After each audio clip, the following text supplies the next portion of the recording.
이틀 연속 검찰 조사를 받은 조주빈은 이번 주말에는 조사 없이 구치소에서 대기할 예정입니다.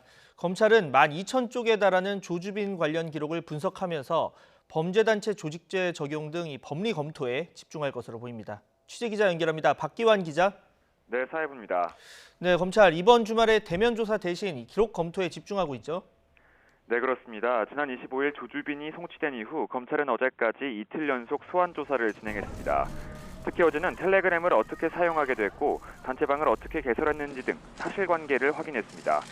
조주빈은 변호인 없이 홀로 조사에 임하면서 묵비권도 행사하지 않은 것으로 알려졌습니다.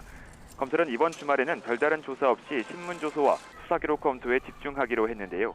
조주빈은 서울구치소 독방에서 대기하게 됩니다. 경찰이 조주빈을 송치하며 보낸 수사기록은 12,000쪽에 이르는 것으로 알려졌습니다. 범행 관련 내용이 방대하고 등장인물과 피해자가 많은 데다 앞서 기소된 공범들 진술과 비교하는 작업도 필요한 상황입니다.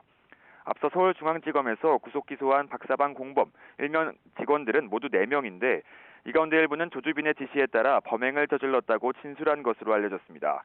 다만 범행 지시 여부에 대해 아직 조주빈에 대한 조사가 진행되지는 않았습니다.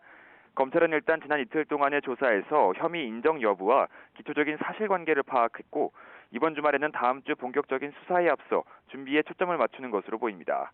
검찰로 송치된 조주빈의 죄명은 아동 청소년의 성보호에 관한 법률 위반과 협박, 살인 음모 등 모두 12개입니다.